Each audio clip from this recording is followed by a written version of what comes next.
योगी राम सूरत कुमार जय गुरु राया। योगी राम सूरत कुमार, योगी राम सूरत कुमार, योगी राम सूरत कुमार, जय गुरु राया। योगी राम सूरत कुमार, योगी राम सूरत कुमार, योगी राम सूरत कुमार, जय गुरु राया।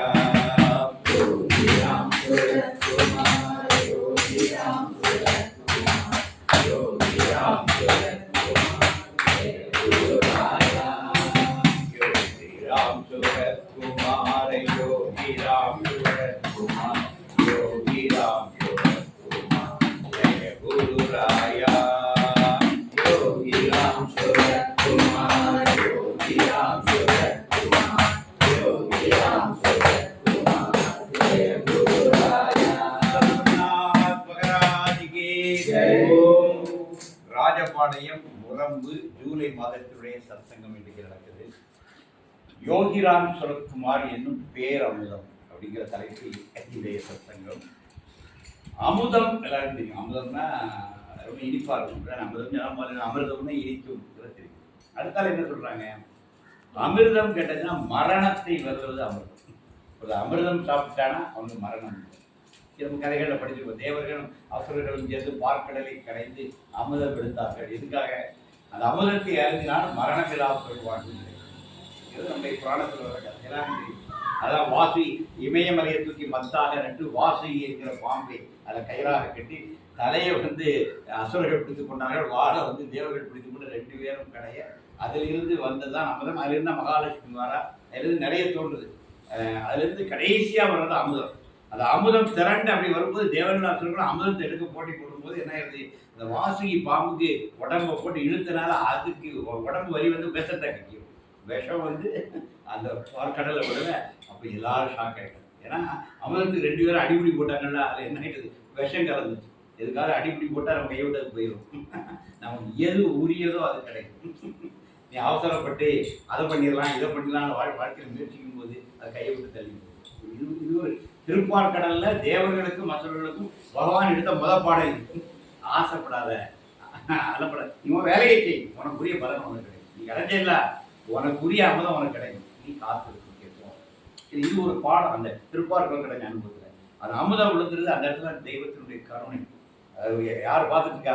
சிவபெருமான் டக்குற அமுதத்தை அப்படியே அள்ளி வாய்ப்பு. அந்த அமுதம் கரைஞ்சிடக்கூடாது. அமுதம் விழுந்திருக்கு, அமுதம் கரைஞ்சிடக்கூடாது. கரைஞ்சிட்டா பால் கெட்டு போயிடும். டக்குன்னு அமுதத்தை அப்படியே அடிச்சா வாயில் விஷம்.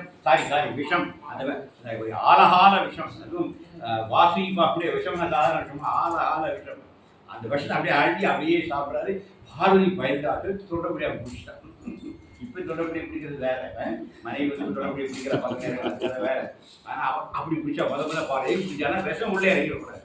அதனால அந்த விஷம் இங்கேயே நின்றுட்டு. அதான் நீலகண்டன். நீலகண்டன் ஒரு பேர் இருக்கா, கண்டம். இந்த கழுத்துக்கு பேர் சமஸ்கிருதத்தில் கண்டம். அந்த நீளம் பாதிச்சு. விஷம் சாப்பிட்டாலே உடம்பு என்ன ஆயிரும்? நீல கலர் வந்துடும். அப்போ இந்த இடத்துல விஷம் நின்றதுனால சிவபெருமானுடைய கழுத்து எப்படி இருக்கும்? நீளமாக இருக்கும். நீலகண்டன். எதுக்கு சொல்ல வரேன்னா, இந்த மக்களுக்கு வரக்கூடிய ஒரு துயரை இறைவன் தான் ஏற்றுக்கொண்டு இந்த மக்களை அதிலிருந்து விடுதலை பண்ணும். திருப்பார்கடல் தருகிற இன்னொரு செய்தி, நமக்கு விஷமே வந்தால் கூட பகவான் அந்த விஷத்தை எடுத்துட்டு நமக்கு அமுதத்தை கொடுத்துறார். விஷத்தை அவரே எடுத்துட்டு நமக்கு அமுதத்தை தருகிறார். இதுதான் திருப்பார்கடல் வருகிற செய்தி. எனவே அமிர்தம், அமிர்த கடேஸ்வரனே பேர் உண்டு. நம்ம 60ஆம் கல்யாணத்துக்கெல்லாம் போடுறோம்ல, திருக்கடவுள் இருக்க சாமி பேரே என்ன? அமிர்த கடேஸ்வரர். ஏன்னா அந்த அமிர்தத்தை கடையும் போது அதை எடுத்தவர், அப்பேற்பட்டவர். ரெண்டாவது காலனை காலால் எத்திய இடம் அதுதான். அதாவது மொத்தத்தில் அமிர்தங்கிறது எதனுடைய குறியீடு? நாம் மரணமில்லா பெருவாழ்வு. வள்ளலார் எல்லாருக்கும் இந்த வார்த்தை தமிழ்ல அறிமுகப்படுத்துறது வள்ளலார். வள்ளல் பெருந்தர் வள்ளலார் என்ன சொன்னாரு? மரணமில்லா பெருவாழ்வு ஒரு வாழ்வு அவரு சொன்னார். அந்த மரணமற்ற தன்மையை தருவது அமிர்தம். இதுதான் நம்ம வேதாந்தமாக தருது. அமிர்தம் தான் மரணமற்ற தன்மையை. அப்போ நான் அந்த இடத்துல எப்படி பார்க்குறேன்னா, மரணம் நல்லா புரிஞ்சுங்க. மரணம் என்பது மரணத்தை நமக்கு நல்லா புரிஞ்சுக்கணும். நம்ம நிறைய பேர் எதில் ஷாக் ஆகிடணும்? சாமிகிட்ட ரொம்ப பக்தியாக இருக்கும். நம்ம குடும்பத்தில் நம்முடைய நெருக்கமான ஒரு உறவு திடீர்னு மரணமாகி அதனால நம்முடைய உடஞ்சிடும். வாங்க ராஜா, நம்ம மனசு அப்படியே உடஞ்சி. மனித இயல்பு. மனிதர்கள் அப்படியே இயல்புதான். இது அப்படி இருக்கிறோம். வயதானவர்களுக்கு செய்யறது இருக்கு உங்களுக்கு இடம் காரியம் நீங்க நல்லா புரிஞ்சுக்கணும். மரணம் வந்து நம்மளை நிறைவேற கொடுக்குதா? சுவாமிகிட்ட நிறைய பக்தியா இருந்து தன்னுடைய சகோதரனோ ரொம்ப நெருங்கியாலோ இளம் வயதுல இறந்து என்ன சாமி என்ன காப்பாற்றினார் அப்படின்னு சுவாமிகளோட பக்தியை விட்டார் பெண்கள் அந்த அனுபவம் இருக்கு. இங்கே இல்லை, அவங்க ஒரு சுவாமி ரொம்ப விரும்பி கொண்டிருப்பாங்க, முருகரை கும்பிட்டு இருப்பாங்க, அவங்க நெருங்கிய சகோதரன் சின்ன வயசுல எடுத்துக்கலாம். என்ன சாமி அவனை எவ்வளோ பக்தி பண்ணான், நானே எவ்வளோ பக்தி பண்ணேன், கடைசியில் அவரை எடுத்து எறிஞ்சுட்டு அந்த முருகர் மேலே கோபத்தை போட்டுருவாங்க. இது நான் பார்த்து நம்ம குடும்பங்களில் பார்த்துருக்கோம். ஒரு மரணம் ஒருத்தருடைய இறை நம்பிக்கையை தகர்த்து விடும். இது நான் நிறைய பார்த்துருக்கேன். காரணம் என்னன்னா, நமக்கு மரணம் பற்றிய புரிதல் இல்லை.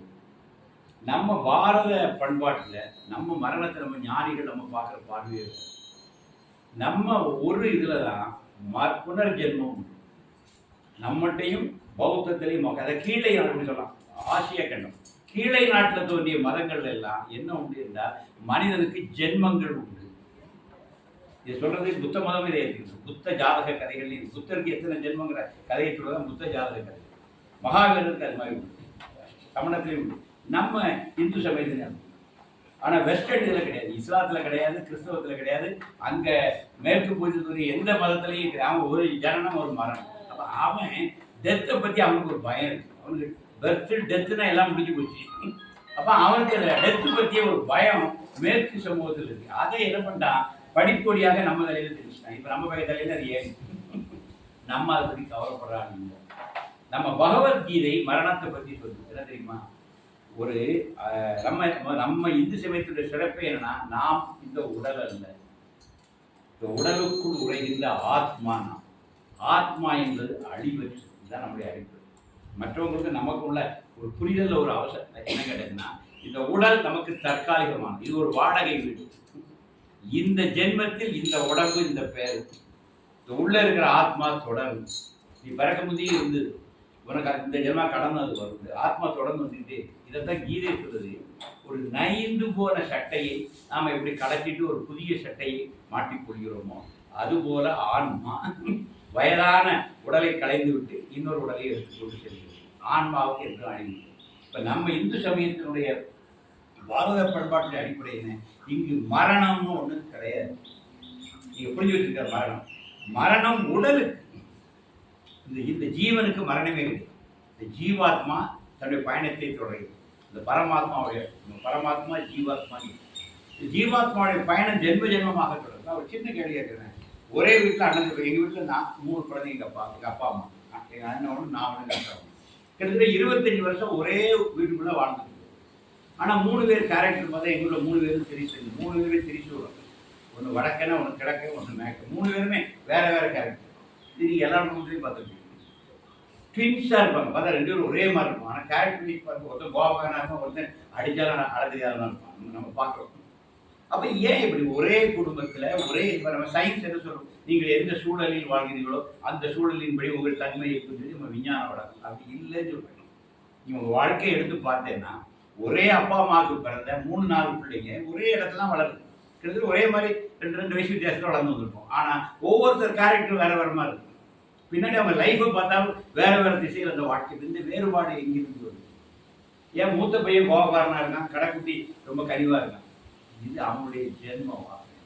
இது வித்தியாசம் தெரியுதா? ஒரே அப்பா அம்மாவுக்கு பிறந்திருக்கலாம், கிட்டத்தட்ட ஒரே மாதிரி உடல் தோற்றங்கள் இருக்கலாம், ஆனால் கேரக்டர் வேற வேற. ஏன்னு கேட்டால் அவன் இதுக்கு முந்தின எடுத்த ஜென்மங்களுடைய வாசனை அவனுக்குள்ள. இதுதான் ஜென்ம வாசனை. இதை கண்டுபிடித்து சொன்னதுதான் நம்ம நாட்டினுடைய சிறப்பு, நம்முடைய ஆன்மீகத்தினுடைய பெருமையை தான். மனிதன் இந்த உடல் அல்ல, உடலுக்குள் உரைகின்ற ஆத்மா. இந்த ஆத்மா அழிவற்றது. இங்க ஓஷோங்கிற ஞானியுடைய புத்தகங்கள் ஒரு வார்த்தை போட்டிருக்கோம். ஓஷோ பிறக்கவும் இல்லை இறக்கவும் இல்லை, அவர் பூமிக்கு விஜயம் செய்த நாட்கள். அவருடைய date of birth, date of death எழுதியிருக்கோம். அவர் பிறக்கவும் இல்லை இறக்கவும் இல்லை, அவர் பூமிக்கு ஒரு விஜயம் பண்ணியிருக்காரு, அந்த உடம்பு எடுத்துச்சு. அந்த நாள் இந்த நாள், அந்த அந்த அதுதான் பேர் ஓஷோ. இதான் உண்மை. நம்முடைய ஞானிகளுடைய கல்லறைகள் அப்படி பாருங்க, தோற்றம் ஒடுக்கம் இருக்கும், மறைவு. நம்ம தான் தெரியாம தோற்றம் மறைவுன்னு போடுவோம். நம்ம கிட்ட சமாளிலாம் தோற்றம் மறைவுன்னு போட்டுருவோம். ஆனா ஞானிகள் அப்படி போட மாட்டாங்க. தோற்றம் ஒடுக்கம். ஏன்னா இது ஒடுக்கத்தான் செய்யும். உள்ளுக்குள் அந்த ஆத்மா ஒழுங்குது. கொஞ்ச நாள் கழிச்சு இன்னொரு உடல் எடுத்து வெளியே. அது அழிவே கிடையாது. ஆத்மா அழிவற்றது. அதனாலதான் நம்முடைய வேதம் சொல்லுது அமிர்தசிய புத்திர. மற்றவங்கலாம் பாவிகளே சொல்லுவான். நம்ம எப்படி சொல்ற மக்களை பார்த்து அமிர்தசிய புத்திர, அமிர்தத்தின் குழந்தைகள். மனிதர்களை பார்த்து வேதம் எப்படி அழைக்குது? அமிர்தசிய புத்திர. இதைத்தான் விவேகானந்தர் வெளிநாட்டுக்கு பேசுறாரு. எங்க நாட்டுல தானே எப்படி பேசுறோம்?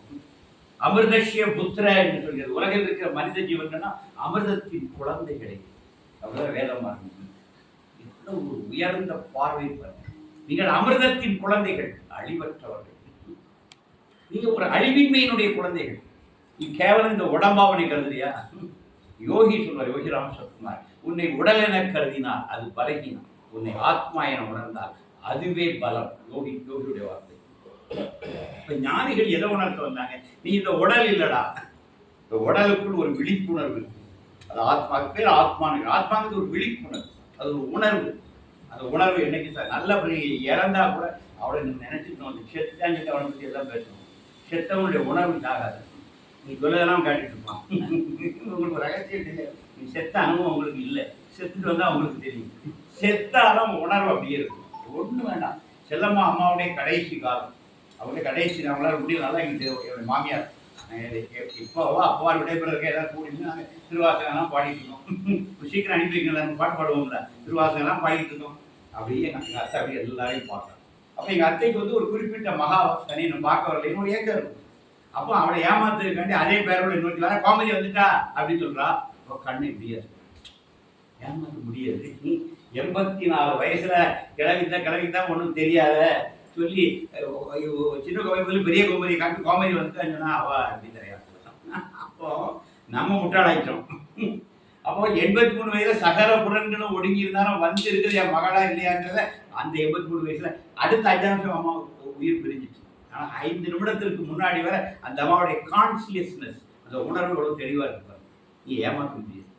அதனாலதான் 16 விஷயம் நடக்கும். இப்பதான் 4 நாள் முடிச்சுக்கிறோம். நேரம் வர்ற சண்டே வர்றது எல்லாம் முடிஞ்சு போயிட்டு வர லீவ் அது மாதிரி இல்லை. போயிட்டு பையன் ஃப்ளைட் ஏறிவா மருமக ஃப்ளைட் ஏறிவா முடிஞ்சு வச்சு வேறு சீக்கிரம் ஜெட்டு வச்சுருக்கப்பா 6ஆம் நாளைக்கு முடிச்சிருந்தாங்க. இப்போ 16 நாளாக வெயிட் பண்ண முடியாது. லீவ் ப்ராப்ளம் எல்லாத்துக்கும் குழந்தைகளுக்கெல்லாம் ஸ்கூல் இருக்கு. இப்போ உள்ள உலகம் அப்படி ஆகிடுது. ஏன் அந்த காலத்தில் 16 நாள் வச்சாங்கன்னா ஒரு காய டப்பாலேயே காய ஊற்றி காய செஞ்சால் கூட என்ன வாசனை. ஒரு டப்பாவை பற்றி நீங்கள் அடுக்கையில் பெண்கள் பல டப்பா வச்சுருப்பாங்க. இது என்னது அப்படி கேட்டு இருக்கு. இது காய டப்பா, இது சீரக டப்பா சொல்லுவோம். என்ன அந்த ஜீரக வாசனை இருக்கும், காயத்தினுடைய வாசனை இருக்கு. பெட்ரோல் எப்படி கண்டுபிடிக்கிறோம்? திறந்து பார்த்தா அது திறந்தோடனே ஸ்மெல் வரும். இது மிளகாத்தல், இது எப்படி கண்டுபிடிக்கிறோம்? அப்போ ஒரு உயிரற்ற ஜட வஸ்துவான காயத்துக்கு இந்த டப்பாக்குள்ள ஒரு ஸ்மெல் இருக்கு, ஜீரகத்துக்கு ஒரு ஸ்மெல் இருக்கு, ஒன்று ஸ்மெல் இருக்குல்ல. அப்போ அந்த டப்பாக்குள்ள காயம் இருந்த டப்பாலே அந்த ஸ்மெல் இருக்குன்னா ஒரு 50 வருஷம் வாழ்ந்த இந்த உடலுக்குள்ள அந்த ஸ்மெல் இருக்காதா? அந்த வாசனை இருக்காதா? உயிரற்ற ஜடத்துக்கே ஒரு வாசனை இருக்கும் பொழுது உயிரோடு 60 ஆண்டு காலம் வாழ்ந்தவர்களுடைய உணர்வு அந்த வாசனை எப்படி இருக்கும்? வாசனை நம்ம வாழ்ந்த நம்முடைய அனுபவத்தினுடைய சாரம் அந்த வாசனையாக உள்வொடுங்கிருக்கும். நீ அடுத்த ஜென்மா எடுக்கும்போது அந்த வாசனை தான் வெளியும். நீ பழைய பூல புதிய அந்த பூ, பழைய பூல இருந்தால் புதிய பூ. நீ நல்லா புரிஞ்சுங்க. ஆத்மா அப்படியே தொடருது. ஆத்மா ஒரு ஜென்மாவையும் தன்னுடைய அனுபவங்களை வாசனையாக எடுத்துக்கொண்டு வருது. இப்போ நம்ம இந்த ஜென்மாவில் கொஞ்சம் பக்தி பண்ணிட்டு இருந்தோம். சூரிய அளவு ஒன்றும் தப்பு இல்லை. நீ இப்போ பக்தி பண்ணி எந்த இடத்துல வந்து நிற்கியோ அடுத்த ஜென்மா அதுல இருந்தா நீ ஸ்டார்ட் பண்ணணும். திருப்பி 7 இருந்து ஆரம்பிக்கணும். அது மட்டும் உறுதி சொல்றேன். எனக்கு ஏற்பட்ட அனுபவம். நான் 16 வயதில் நாத்திகன் ஆகிவிட்டேன். 32 வயதில் நான் நாத்திகன்.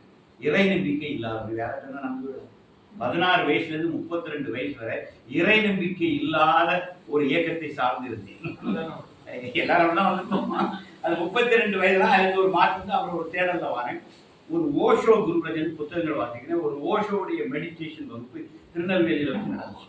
முதல் நாள் தினமலை ஒரு சின்ன விளம்பரம் பார்த்தேன். உடனே நான் அந்த ஃபோன் கொடுத்து நான் நாளைக்கு வருகிறேன். நான் நினைச்சு ஒரு 100 பேர் தியானம் வகுப்பு. நான் வந்தது மொத்தம் 7 திருநெல்வேலி மாநகரத்தில் தியானம் சொல்லி ஒரு 94 ஒரு வகுப்பு மொத்தமே 7 பேர். அதில் 2 பேர் நாவலிலிருந்து வந்தாங்க. 5 பேர் தான் திருநெல்வேலி. அதில் 2 பேர் நாவலிலிருந்து வந்தவங்க. 5 பேர். அப்பா ஒரு தியான முகாம் போட்டால் ஒரு 5 பேர் வந்துட்டோம். ஃப்ரீ, இலவசம்னு வேற போட்டுருந்தோம். இலவசம் போட்ட பிறவே தொழிற்நல திருநெல்வேலியில் நாங்கள் 5 பேர் 2 ப்ரொஃபஸர், அது எனக்கு வேண்டிய பேராசிரியர்கள். அவர் ஏற்கனவே ஓசோ தெரிஞ்சவர், அவர் வேடிக்கை பார்க்க வந்தவர். திருநெல்வேலியில் நடக்க சொல்லிட்டு அவர் வந்தால் எனக்கு ஒரு ஊரில் 5 பேர் தான் இருக்காங்க, இந்த தியானத்துக்கு அவ்வளோதான் வேலை போகுது அப்படின்னு நான் சொல்லிக்கிட்டேன்.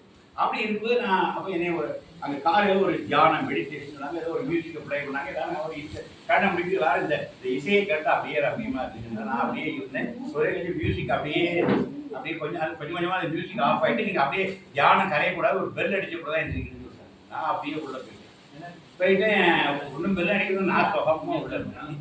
எனக்கு எப்படி இருந்துச்சுன்னா அழகான ஒரு ஒளி, அந்த ஒளிக்குள் நான் பூட்டப்பட்டு இருக்கேன். என் விழிகளை கூட என்னால் திறக்க முடியும், கண்ணை திறக்க முடியும். ஆனால் அவ்வளோ லைட்ஸில் உட்காந்துருக்கேன்.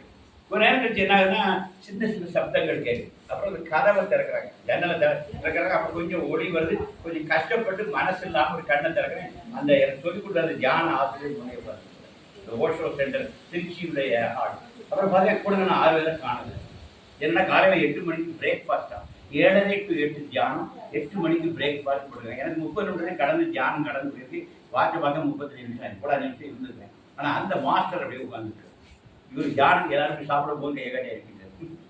அப்படி முடிஞ்சோன்னா அவர் வாங்க பழக்கை ரொம்ப பொதுவாக கொடுக்கும். நீங்கள் எவ்வளோ காலமாக தியானம் பண்ணுறீங்க? இன்னைக்கு தான் பண்ணேன். அதான் உண்மை, இன்னைக்கு தான் பண்ணுறீங்க. உண்மையிலே நான் 16 வயசுலேயே நாத்தியம் ஆனவன். எனக்கு தியானம் இந்த கடவுள் இதெல்லாம் எந்த நம்பிக்கையும் கிடையாது. எனக்கு 33ஆவது வயதில் அந்த அனுபவம் கிடையாது. 32ஆவது வயதில் தேட ஆரம்பிக்கிறவங்க கடவுளை தேட ஆரம்பிச்சிருக்கீங்க. கடவுள் இருக்கிறாங்கிற இடத்துக்கு வரல. நாத்தியம் கலைஞ்சு விட்டு ஆத்திகம் அந்த இடத்துல வரல. இன்பிட்வீன் டைம்ல நான் இந்த ஓஷோ வகுப்புல கலந்து இப்போ தியானம் பயில்கிறேன். இதான் இந்த முதல் தியானம். ஒன்றாவது சொன்னார், இல்லை பல ஜென்மங்களாக பண்ணது நீ விளைஞ்சிருக்கு.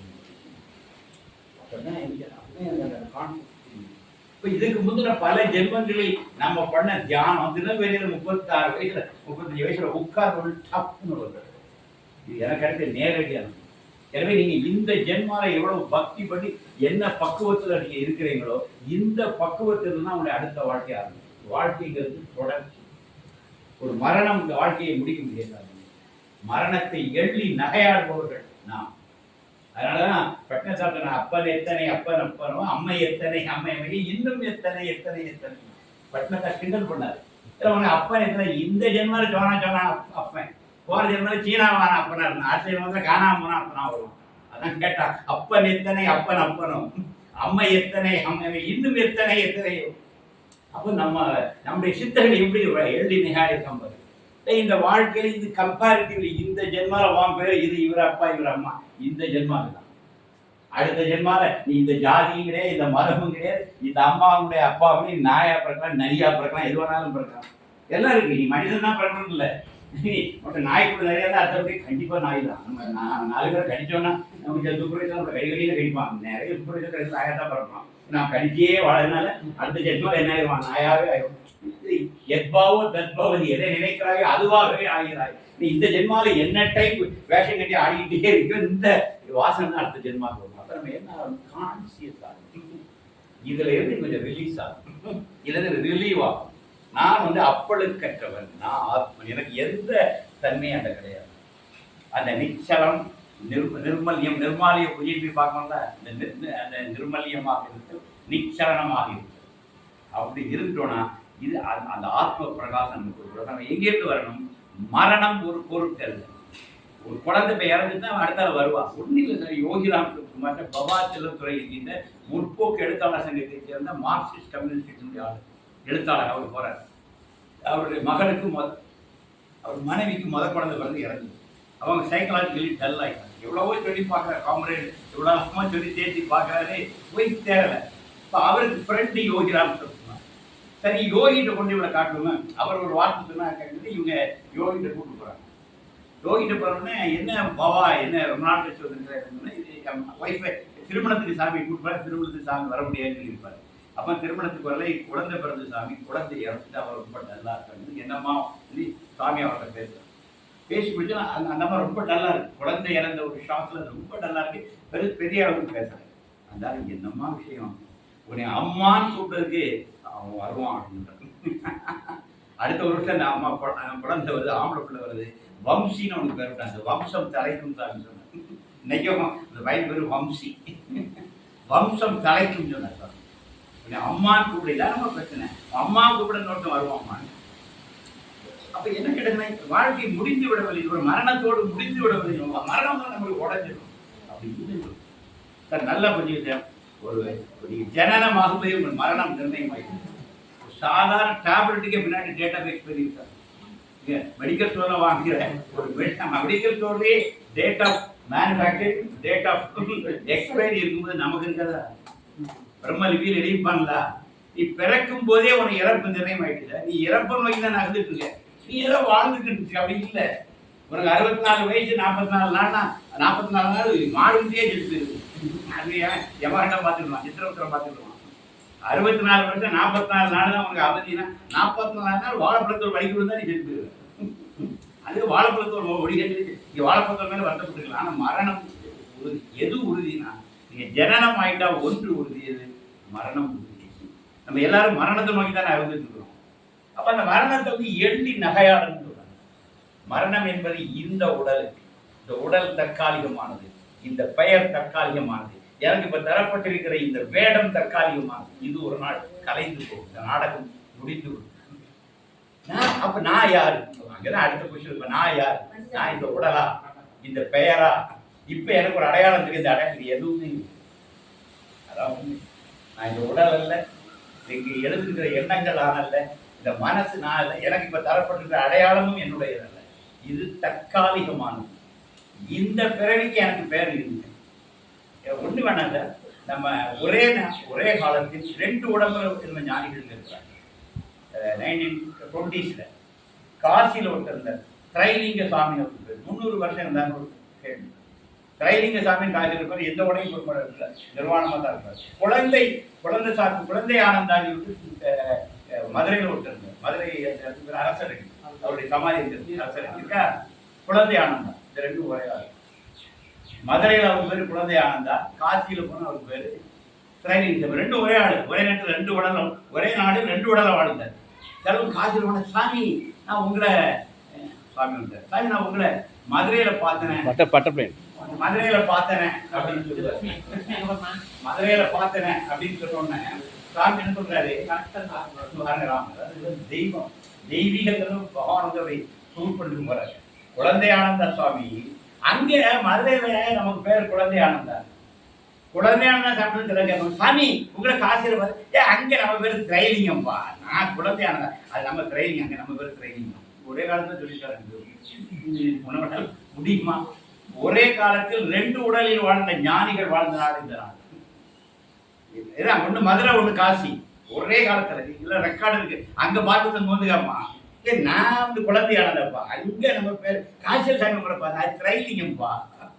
திரைலிங்கத்து பேருனா அது மதுரையில குழந்தையானதப்பா. அப்ப எப்படி ஞானிகள்? அவங்க ஒரு விளையாட்டு சார்.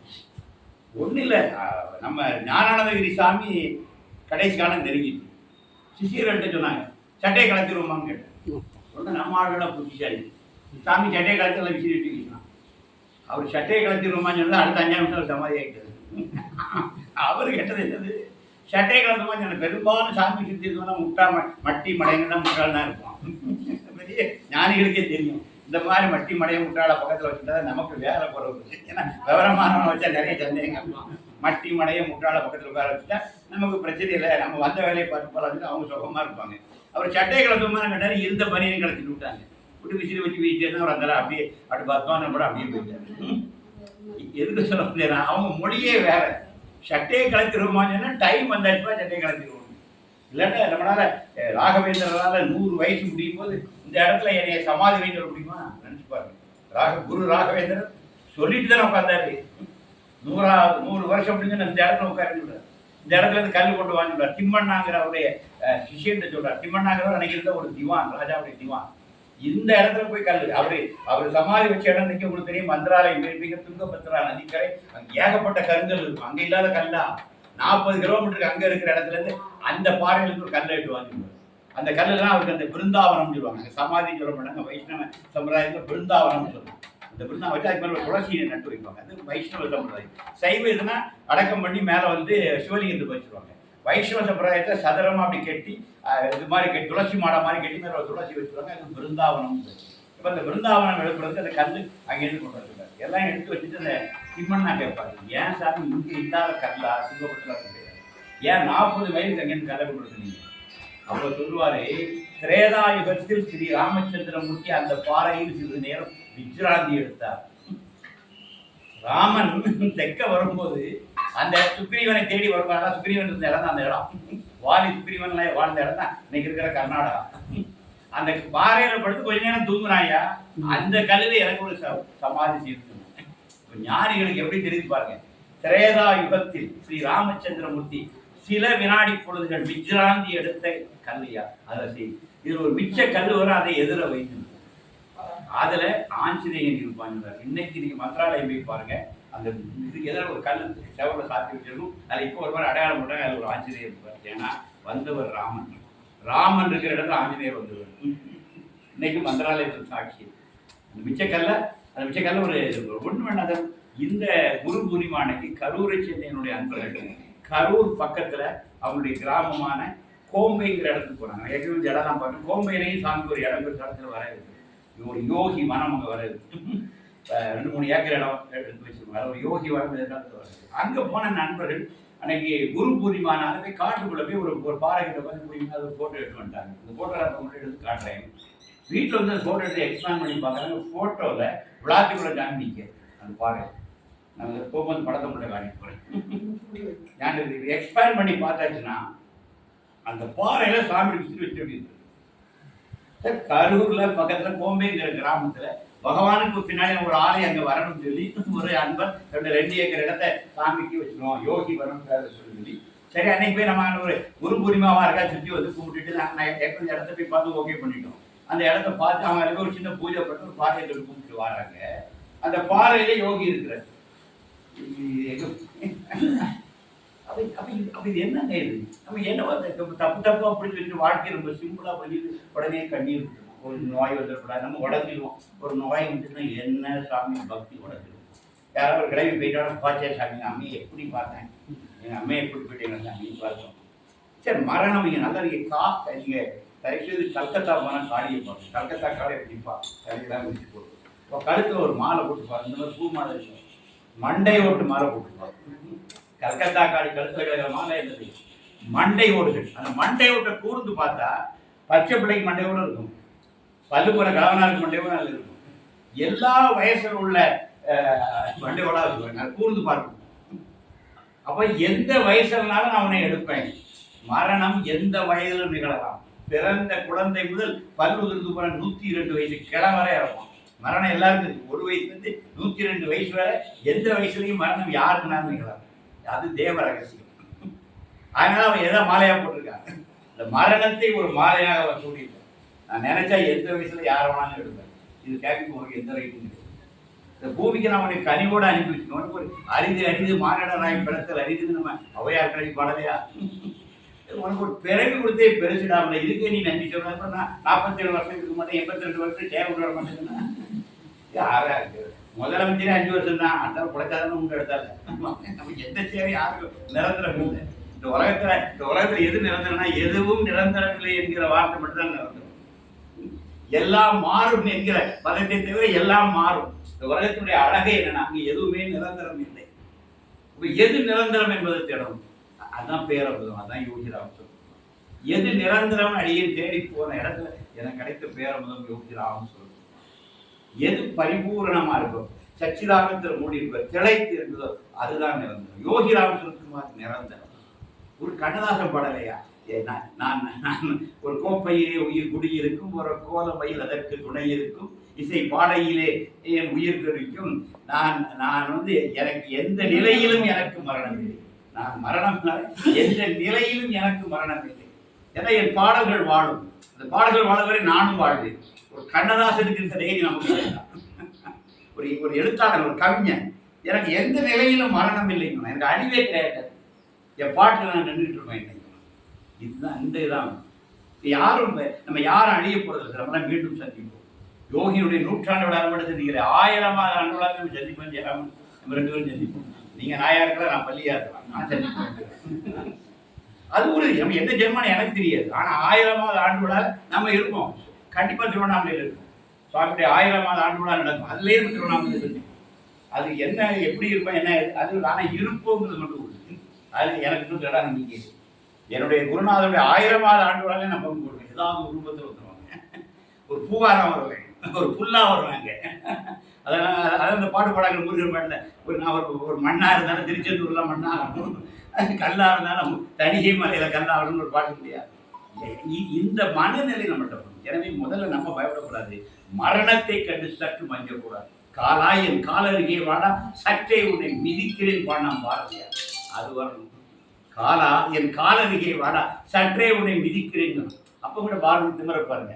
இவர் காலை நீட்ட மாட்டாங்க, நீ கிட்ட வாடா நான் மிதிக்கிறேன். காலா என் கால் அருகே வாடா சற்றே உன்னை மிதிக்கிறேன். மரணத்தை கண்டு எனக்கு பயப்படாது. நான் பாரதி அவனை யானை மிதிச்சு அவன் சேர்த்தான். அது வேற விஷயம். திமுறா பாட்டு பகவான் அப்படியே விழுக்க பிறகு அனுப்பி வைக்கின்ற யார் திருவல்லிக்கேணி யாரை மிதிச்சு என் பாரதி 3 மாசத்துல சேர்த்து போறாங்க. பரவாயில்ல, பாரதியார் இருந்தவன் கவலைப்படாது. அவன் இருக்கும்போது பாரதியார் 66 எழுதி வச்சுட்டு போறேன். ஒரு விஷயம் தெரியுமா, கண்ணதாசன் அஞ்சலிக்கு வந்து எழுதி வச்சுட்டு போயிட்டான் தெரியுமா? ஏன் நான் சேர்த்தா நிறைய பேருக்கு சரியா பாட தெரியாது, நானே பாடி தெரிஞ்சு எப்பேற்பட்ட கண்ணதாசன் அவனே எழுதி பாட்டு வச்சுட்டு போயிட்டான். கவிஞர்கள் கொஞ்சம் வேறு குணத்தை சிந்திப்போடு நான் இறந்தால் என்னை பற்றி சரியா பாட்டு எழுத தமிழ்நாட்டில் எவனும் இல்லாமல் இருப்பான். நானே எனக்கு ஒரு அஞ்சலி பாடி சொல்லி எனக்கு அஞ்சலி எழுதி விட்டு மறைந்தவன் கண்ணதாசன். அதேதான் பாரதி. காலா என் கால் அருகே வாடா சக்தி ஒன்று மிதிக்குது. யானை மிதிச்சிடறேன், எறும்பு கடிச்சிட்டாகல இறக்கல என் பாரதி. என் பாரதி சாகனா ஒரு யானை வந்து மிதிக்கிறேன். யானை அவ்வளோ பெரிய அந்த மரணம் கூட கம்பீரமான இருக்கும். அது அது பாரதிக்கு அந்த அந்த அந்த இது அருளப்பட்டது. ஏன் சொல்றேன், நமக்கு ஜனன மரணம் ஒரு பொருட்கள், அது ஒரு வாசல். ஒரு வாசலுடைய வந்தால் ஒரு வாசலுடைய போகும். ஜனனம் ஒரு வாசல், மரணம் இன்னொரு வாசல். இது மனித வாழ்க்கையில உண்டு. இதை கேட்டு அஞ்சுபவன் அல்ல நாம். இது தொடரும். ஆனா இதுல நான் ஜென்ம ஜென்மமாக சில அனுபவங்களை தேடிட்டே வரேன். ஆன்மீகமாக நான் கொஞ்சம் கொஞ்சம் இந்த ஆன்மா பக்குவம் ஆகிட்டே வரும். ஒரு ஜென்மான இது பரிபூர்ண பக்குவம் அடையும் போது அதுக்கப்புறம் இது பிறக்காது. அங்குதான் பிறப்பிறப்பற்ற நிலையாடுறாங்க. அதுவரை புனரபி ஜனனம் புனரபி மரணம். நம்முடைய ஆதிசங்கரனுடைய வஜகோயிலத்தில் துவக்கமே அந்த புனரபி ஜனனம் புனரபி மரணம். மீண்டும் மீண்டும் பிறந்து மீண்டும் மீண்டும் இறப்பதான வாழ்க்கை. இந்த சங்கிலி இப்படி ஓடிட்டே இருக்கு. இதை நிறுத்து, இதை பாரு, இந்த விலை இருந்து பாரு. நான் இதல்ல. திருப்பி பிறந்து இறக்கிற ஆள் நான் இல்லை. நான் அந்த பிறவா யாக்கை பெரியவன் சொன்னான். பிறவாமல் இருக்கிற ஆத்மா தான் நான். அதை நீ உணர்ந்துட்டேனா, அந்த அந்த அந்த பாவத்தில் நீ நின்றுட்டேனா, அப்புறம் உனக்கு ஜனனம் இல்லை மரணம் இல்லை. Stand still. என்னன்னா மரணம். அதை தான் இவங்க கிரியா யோகா தாங்க. மூச்சு தாங்க உங்களுக்கு ஆயுள். இத்தனை கோடி மூச்சு விட்டா நீங்க செஞ்சு போயிருங்க. இந்த வருஷங்கள் தான் நம்ம கணக்கு. இங்கிலீஷார் கண்டுபிடிச்ச கரண்ட். இயற்கையுடைய கரண்ட் என்ன தெரியுமா? உங்க சுவாசம் தான். இத்தனை கோடி சுவாசம் விட்ட பிறகு இந்த ஜீவன் நிற்கும். அதான் ஜூலை ஆகஸ்ட் எல்லாம் இயற்கையில தெரியாது. பங்குனி சித்திரை நமக்கு தான். இயற்கைக்கு பங்குனியும் கிடையாது, சித்திரையும் கிடையாது, ஜூலையும் கிடையாது, ஆகஸ்ட் கிடையாது. இயற்கைக்கு என்ன ஒருத்தன் ஜீவனா இவன் இத்தனை ஆயிரம் கோடி மூச்சு விட்டானா இவன் விட விட்டுருவான். அந்த கரு உருவாகும் போதே அதனுடைய லைஃப் அந்த ப்ரோக்ராம் ஆகிடுது. அது இத்தனை கோடி மூச்சு. நம்ம கோபம் வந்தால் என்ன பண்ணுறோம்? மூச்சு மூச்சு நினைக்குமா கண்ட அவுட் தான் பேசணும். மூச்சு இறக்க பேசுகிறப்ப என்ன ஆகுது? விறுவிறுன்னு மூச்சு விடணும். அவன் ஆய்வில் என்ன ஆகுது? பார்த்தா இடியே விடுதான் சொல்லுவான். இப்படியே இருப்பான். அவன் இருப்பான் 15-20 வயசு இருப்பான். அவன் எதுக்கும் ஆயிரத்தாக இருக்க மாட்டான். அப்படி இருக்கட்ட வரையில் சுவாசம் மெதுவாக தான் இருக்கும். அப்புறம் நீ லாங் ப்ரீத் எடுத்தேன்னா லாங் லிவ். எதுக்கு எடுத்தாலும் உசு உசு உசு உசு விழுந்துன்னு வைங்க. என்ன ஆகும்? டக்கு டக்கு டக்கு லைட் தூங்கிடும். அவ்வளோதான். ஏன் வாசி யோகம் எங்கேருந்து வருது? அந்த சுவாசத்தை நிதானமாக இருக்கும். எதனால தான் நடக்கணும். அப்படி நிதானமாக இருக்கு. அப்போ அவனுடைய அந்த அந்த ப்ரீத் வந்து அப்படியே அன்கண்டிஷனாக இருக்குது, உருவாக இருக்கும். அவனுடைய ஆய்வு நல்லா இருக்கும். இதான் ரகசியம். வாடும் கலை தான். Art of living. என்ன நிகழ்ந்தாலும் நீ ரியாக்ட் பண்ணிடுற. ஒன்றும் சார் உங்கள் புத்தர் அப்படியே வந்துட்டு இருக்கிறார். ஒரு கொஞ்சம் பேர் சேர்ந்து புத்தரை திட்டுறான். நீ வந்து இந்த சடங்குகளெல்லாம் கிண்டல் பண்ணி யாருமே எங்கிட்ட வரதில்ல, ஒன்னால எங்கள் புறமையை அடிச்சுட்டு அப்படின்னு சொல்லி புத்தரை உட்காந்து 1 மணி நேரத்துக்கு புத்தர் அப்படியே பொறுமையாக அப்படி இருக்குது. திட்டி முடிச்சு அவங்க திட்டி அவங்க தொண்டை கட்டி அவங்க போயிட்டாங்க. உடனே பக்கத்தில் இருக்கிற ஆனந்தம் கேட்கணும், என்ன புத்தர் அவனை என்ன திட்டினா எனக்கு அடிச்சிடலாமா போகுது, நீங்கள் பாட்டு எதுக்கு அவனை நான் ரியாக்ட் பண்ணால் நான் இன்னொரு ஜென்மா எடுக்கணும். அது சரிப்பட்ட அது அவன் சொல்லிட்டு போகிறான். நான் இது ரியாக்ட் பண்ணாமல் போயிட்டு நீங்கள் நல்லா பண்ணீங்க. இது நம்முடைய யோக சொல்லுவோம். நம்ம ராமகிருஷ்ணருடைய சாரதாமா நீங்கள் கடைசியில் திருநெல்வேலி அல்வா சாப்பிடணும்னு நினைக்கிறேன். திருநெல்வேலி அல்வா சாப்பிட்ற அம்மா நினைச்சிருக்கும் போது மூச்சு போயிருக்கு. திருப்பி அவள் திருநெல்வேலியில் ஜென்மம் எடுப்பாங்க. அந்த அல்வா நிறுத்திங்க அது ஒரு ஜென்மம் எடுப்பாங்க. ஒரு ஒரு சின்ன ஆசை கூட ஒரு பிறவிக்கு வித்திடும் அப்படின்னு சொல்லி அதனால தான் கடை காசு பிள்ளை உண்டாயிருக்கும் என்ன கொடுத்துடும் பற்றியா ஆசைப்பட்டுதான் கொடுத்துடும் பற்றியா. ஏன்னா என்ன சொல்லுவாங்கன்னா சாரதாமா சொன்னா ஒரு ஆசை ஒளிந்திருந்தால் கூட அந்த ஆசைக்காக ஒரு பிறவி உண்டு. திருநெல்வேலி அல்வா நல்லா வாங்கி கொடுத்துருங்க. பொண்டாட்டி வாங்கலை சாப்பிடலன்னு அதுக்கு திருப்பி பிறந்து உங்களை வாங்க வைப்பா, திருப்பி வாங்க வைப்பா உங்களை. நீங்கள் வாங்கி கொடுத்தா அவள் திருநெல்வேலி அல்வா மட்டும் இல்லை, என் வீட்டுக்காரர் வாங்கி கொடுக்கணும். கியூவில் இருந்தால் தான் எனக்கு திருப்தி ஆகும், தொட்டையில் இறங்கும். இதெல்லாம் நம்மளுடைய விஷயம் தான். இந்த மாதிரிப்பட்ட ஆசைகள் அபிலாசைகள் தான் நம்ம பிறவியில் மீண்டும் கொண்டு போய் இதெல்லாம் விட்டு விடுதலையாகி நிற்கிறோம். அப்போ அதுதான் ஆன்மீகம். ஆன்மீகங்கிறது என்னது? இதுல இருந்தெல்லாம் விடுபட்டு இதெல்லாம் டெம்பரரி, இதெல்லாம் தற்காலிகமானது, இவையெல்லாம் நிலையற்றவை. இதை ஒருத்தவங்க உணர்ந்துட்டு இதை அப்படியே உட்காந்து ஒரு சாட்சி பாவமா வந்துப்பாங்க. ஞானிகள் உலகத்தை வேடிக்கை பார்த்து எந்த ரியாக்ட் பண்ணக்கூடாது. ரியாக்ட் பண்ணாலே சிக்கல். எந்த ரியாக்ஷன் பண்ணக்கூடாது. அது ஜஸ்ட் அதான் சும்மா இரு சொல்லற என்றாலுமே அம்மா பொருள் என்று மறிந்தலைன்னு சொல்லி அருணகிரிநாதர் பாடுவார். அருணகிரிநாதர் அதை வெள்ளாள கோரத்துக்கு தற்கொலை கொடுக்கும்போது முருகர் ஒரு கோவனாண்டியா வந்து தாங்குறார். தாங்கி வச்சுட்டு சும்மா இரு சொல்லற, சும்மா இரு சொல்லற பேச்சு முடிச்சு நான் சும்மா இருக்கு. ஒரு வருஷம் அப்படியே இருக்கார். இதெல்லாம் அதுதான் பின்னாடி எழுதுறார் திருப்புகழ்ல. சும்மா இரு சொல்லற செம்மான் மகளை திருடும் திருடன் பெம்மான் முருகன் பிறவான் இரவான் சும்மா இரு சொல்லற என்றாலுமே அம்மா பொருளொன்றும் அறிந்தது அப்படின்னு அதெல்லாம் உருகி பாடுறாரு. ஏன் அப்ப நீ வந்து எனக்கு சொன்ன சும்மா இருன்னு அது எனக்கு அர்த்தம் தெரியலப்பா, இப்ப நான் புரிஞ்சுக்கிட்டேன்னு சொல்லி சொல்றேன். அப்ப முருகன் அருணகிரி கொடுத்த உபதேசம் என்ன? சும்மா இரு. உலகம் அப்படிதான் முருகன் புரட்டி எடுக்கும். கொண்டாட்டினா அப்படித்தான் இருப்பா, பிள்ளைன்னா அப்படித்தான் இருக்கும். இதெல்லாம் பிராண்டத்தான் செய்யும். அப்படி இருக்கும். பெரிய கஷ்டம் சார். ஒரு ஞானியை விட கிரகஸ்தன் தான் சார் ஒரு பெரிய கஷ்டமான வாழ்க்கை. ஏன்னா ஒரு கிரகஸ்தனா வாழ்றது பெரிய சவால் சார். ஒரு மனைவியை சமாளிக்கணும், குழந்தைகளை சமாளிக்கணும், மாமனாரை சமாளிக்கணும், மாமியாரை சமாளிக்கணும், அப்பா அம்மாட்ட அப்பா அம்மாட்டையும் மாமனார் ஒரே நேரத்தில் பாசமாக இருக்கணும். பெரிய கஷ்டம். கொண்டாடிட்டே இப்போ பேர் வாங்கணும், அம்மாட்ட பேர வாங்க நடக்குமா? இங்கே ப்ளஸ் அங்கே மைனஸ், அங்கே மைனஸ்னா இங்கே ப்ளஸ் எல்லாம் தானே. அம்மா ஓகே சொன்னால் கொண்டாட்டிக்கு கடுப்பாரு. கொண்டாட்டி வைக்கிட்டு வந்து அம்மா அவன் கூடயே போயிட்டான் அப்படின்னு எல்லா வீட்லையும் பார்க்குறீங்க. நம்ம இப்போ எனக்குன்னா ஒரு சாமியாரை விட கிரகசனா வாழ்றது பெரிய கஷ்டம். ஏன்னா எல்லாரையும் பேலன்ஸ் பண்ணி கொண்டு வரது ஆகும்னு ஆகி போயிடும். நான் பார்க்குறப்போ ஏன் கிரகஸ்தனா பண்ணுற கிரகஸ்தன் தானா பெரிய ஆள். இல்லற சன்னியாசின்னு சொன்னான் சாரதாமா சொல்லுங்க. இல்லற சன்னியாசின்னு சொன்னா நம்மள சன்னியாசி ஆகிடுவாங்க எல்லாரும் சேர்ந்து. கவலைப்படாது. இல்லறத்துல ஏன் சாமி வச்சாருன்னா ரெண்டு பக்கம் கொடுக்குற இடியில நம்ம சன்னியாசி ஆகிறது வேற வழியே இல்லை. ரெண்டு பக்கம் உள்ள மத்தத்துக்கு ரெண்டு பக்கம் இடி மாதிரி நமக்கு ரெண்டு பக்கம் இடி வரும்போது நம்ம என்ன ஆயிடும்? நியூட்ரல் ஆயிடும். இவளுக்கும் ஆஞ்சிரோன்னா அவளுக்கும் ஆஞ்சிரோன்னா நம்ம நடுவில் அப்படியே ஒரு சரி இருக்கும். ரெண்டு பேரும் திட்டுவாங்க. எப்படி இருந்தா நாசமா போனேன்னு அம்மா சொல்லுவா. என்ன உங்ககிட்ட எடுத்தாங்கன்னு நீ இவா சொல்லுவா. நம்ம ரெண்டுக்கும் அப்படியே சாட்சியா மௌன சாட்சியா இருந்தப்ப இதுதான் வாழ்க்கை தான். ஜோக்காக இருந்த இதுதான் உண்மை. வாழ்க்கை உங்களை அப்படி இப்படியும் புரட்டி எடுக்கும்.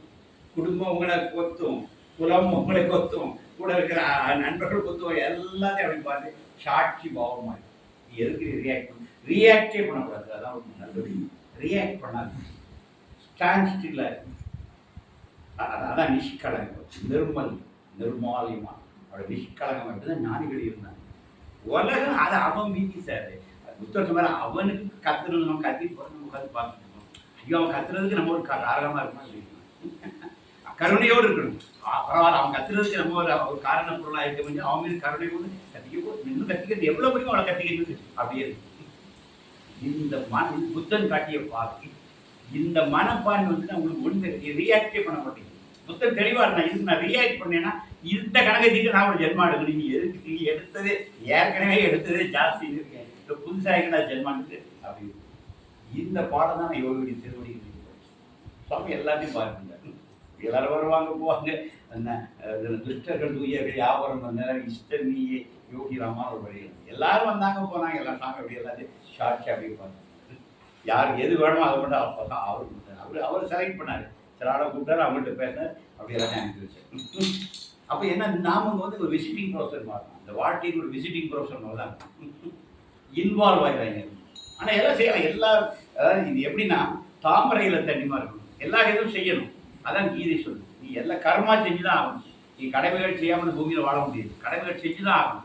ஆனால் இதனுடைய வெற்றி தோல்விகளில் நீ சந்தோஷமா துக்கமா அடையாது, ரெண்டையும் சமமாக பார்த்து. லாபம் வந்தாலும் அப்படிதான், நஷ்டம் வந்தாலும். போற்றுவார் போற்றற்றும் புழுதி வாரி தூற்றுவார் தூற்றற்றும் என் கடன் பணி செய்து கிடப்பது. என்ன வார்த்தை! கொஞ்சம் பேர் போற்றுவான், கொஞ்சம் பேர் தூற்றுவான். இந்த ரெண்டு நடந்துட்டாங்க. போற்றுவார் போற்றற்றும் புழுதி வாரி தூற்றுவார் தூற்றற்றும் என் கடன் பணி செய்து கிடப்பது. இப்படிதான் இதை தூக்கி நெஞ்சில் பதிவு வச்சுக்கிங்க. இதுதான் விஷயம், இதுதான் வாழ்க்கை, இதுதான் வாழும் கலை.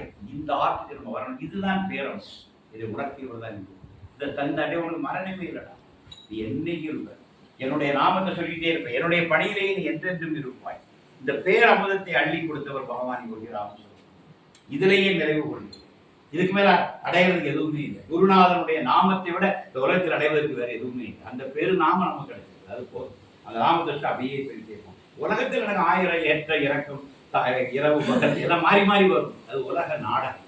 இதை நீ அப்படி உட்காந்து வேடிக்கை பார்த்து முடியா சிரிச்சுக்கிட்டு அப்படி இக்னோர் பண்ணிட்டு போயிட்டே, இதுதான் வாழும்.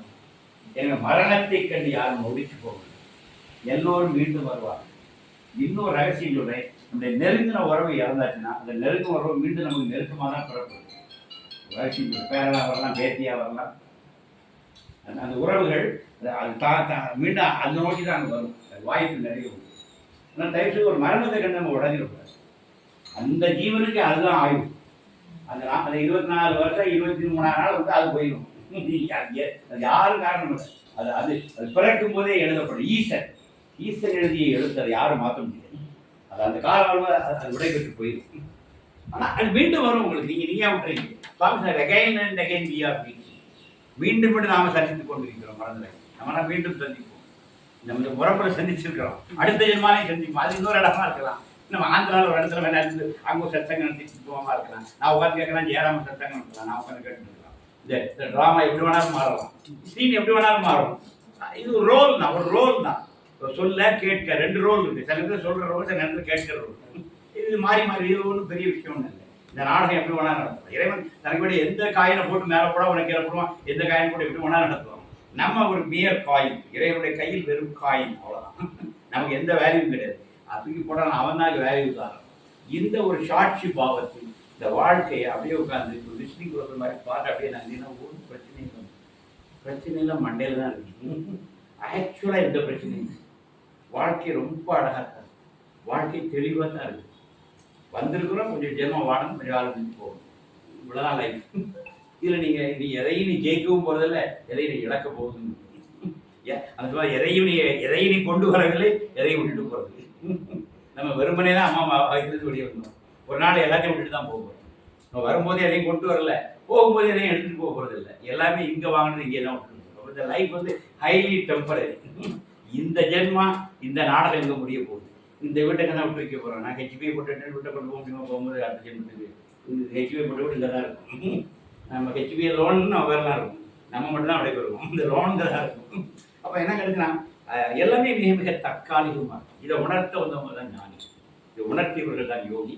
எனவே இதை உருவாக்கி கொண்டு நீங்கள் ஜனன மரணத்தை பற்றிய ஒரு அச்சம் இல்லாமல், ஜனன மரணம் என்பது அப்படி தொடர்ந்து ஒரு நதி மாதிரி ஓடிக்கிட்டே இருக்கு. நீங்கள் அந்த கரை மாதிரி இருக்கும், நதி ஓடிக்கிட்டே இருக்கும். கரை ஓடுமா, கரை அப்படியே பார்த்துட்டாரு, நதி ஓடிட்டு இருக்கும். இந்த வாழ்க்கைங்கிற ஜீவநதி ஓடிக்கிட்டே இருக்கு. நம்ம அதனுடைய 2 கரைகளாக அதை பார்த்து மிக அமைதியாக இருக்கணும். அதில் ஒரு ஆனந்தம் இருக்குது, அதில் ஒரு நிறைவு இருக்குது, அதில் ஒரு நிதானம் வரும். அது அடுத்தலாம் போடுவோம். ஏன்னா நான் உட்காந்து ஒன்று வரி வரியாக சொல்ல வேண்டியதில்லை. அது உங்களுக்கே அது தெரியும், அது உங்களுக்கே அது உணர்த்தப்படும். நீங்களே அதை உணர்வீர்கள்.